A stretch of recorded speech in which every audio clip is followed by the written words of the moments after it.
प्रेत सला पैजा बिराजे पितरों पिंड भराई, बहुर श्राद्ध खान को आए काग भये कल माही। अब देखो इनके काम। अब ये जैसे अंतिम संस्कार करते हैं, जब भी लटोटर करेंगे पंडित जी, और फिर 13वीं कराते हैं कि इसलिए फिर वो उनके अस्थियां उठा करके ले जाते हैं गंगा में डालने के लिए, किस लिए, किसकी गति करानी है तेरे पिताजी की, वह गति होगी। अच्छा भाई ठीक है। फिर 13वीं करेंगे किस लिए, किसकी गति हो जाएगी, वह 13वीं भी कर दी। फिर महीना, पहले तो बूंदा सांग था, फिर महीना करा करते, फिर प्रत्येक महीने में, और फिर 6 माही, फिर 1 वर्ष के बाद, और फिर कहते इसके श्राद्ध निकालो।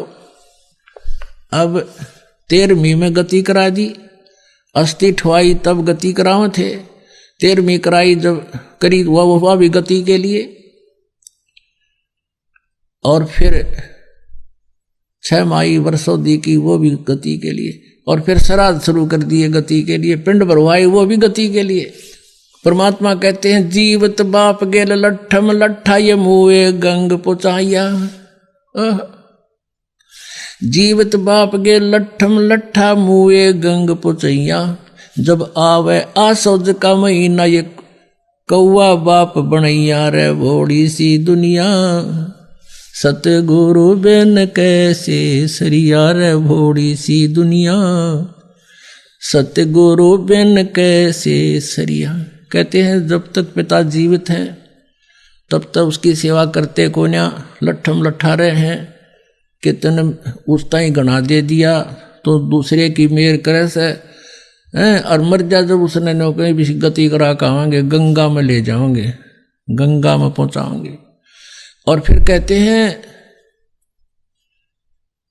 गंगा में कहाँ पहुंचाते हैं, अस्थि ठाकर गंगा में बहाने जाते हैं।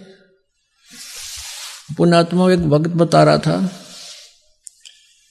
एक बहन किसी उसकी भगत की जो भगतमती था नाम ले रही थी, और वो नाम नहीं ले हुआ था कि मैं नाम ना लूं, क्योंकि पिताजी की अस्थि उठा के और गंगा में ले जानी पड़ती है और आपके गुरुजी मना करते हैं।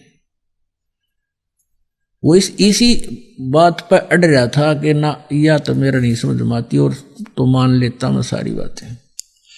अब क्या होता है, परमात्मा दया करते हैं, उसके ताऊ जी की मृत्यु होगी, यानी दूसरे दादा के, और उसके साथ वो पहुंच गया गंगा घाट पे अस्थियां प्रवाह कराने, उसकी गति कराने के लिए। तो वहां जाते ही एक पांडे बैठे वहां पर, उनका क्षेत्र बट रहा है कि इस क्षेत्र के आओगे तो वो वो पांडे हैं उनका, उनको पता चला भी कहाँ से आए हो, कहाँ से आए हो, पहले दूर से पूछने लग जाते हैं वो। तो वो कहता है, वो कहने लगा मैं वहां से आया फलाने गांव से, उस जिला से। तो वो कहता आ जाओ तुम हमारे हो, हमारे। वो दूसरे भाग्य है का जो वो बुला लिए, वो खोल कर बई सी देखने लगे न, बोले जजमान इब कद बहुत दिन माए। उसका माथा ठनक्या रे, दुश्मन तुम्हारी रोज मरण की बाट देखे है। तो नो बोला उस दिन मेरा पेटा भर गया, तो दुष्ट बैठे आ रहे, ये दोनों बाट देखे कद मरण तोड़े आवा अड़े जल्दी आवे। उस दिन पीछे फिर उसने उपदेश भी ले लिया और सारा ज्ञान समझ माने पाछे। फिर तो ये बड़का के खेल दिखाई देते हैं, न कोई ना खेल कर। अपने पिताजी को नाम दिलाओ और सत भक्ति कराओ और सतलोक जाओगा, जरूरत है कोई ना नाडान की तब पड़े रही हो, फिर कोई मतलब है कोई नहीं इनका। तो पुण्यात्मा परमात्मा क्या बताते हैं कि कहाँ से गति कराने लगे थे, फिर पिंड भरवा दिए, इसकी गति होगी। फिर नो कहीं पितर बन गया यो अब पितर बन गया, अब इसकी पूजा करो, श्राद्ध निकालो। श्राद्ध निकालने लग गए। अब जब आसुज का महीना आता है उसमें 16 दिन पूजा करते हैं ये, अमावस्या से लेकर पूर्णमासी तक। और जिस तिथि को पिता की या किसी भी घर के सदस्य की डेथ हुई थी, जैसे 14 ने या छठ ने, तो उस आसुद के उन 16 दिनों में तो वो छठ या जिस दिन मृत्यु हुआ सेलेक्ट हो जाती है और उस दिन श्राद्ध निकालते हैं। और गुरुजी आते हैं, भोजन बनाते हैं और कहते हैं पहले भाई तेरे पिताजी को भोग लगाते हैं, छत पर रख देते हैं भोजन। और कौवा आता है, कौवे को भोग लगाना अनिवार्य है श्राद्धों में। और जब कौवा आ गया तो नो कहेंगे देख ले भाई तेरे पिताजी ने भोग लग गया, हो सकता है तेरा पिताजी कौवा बन गया हो। अरे तेरा गजब हो, कहां से गति कराने लगे थे, कौवा बना के छोड़ दिया।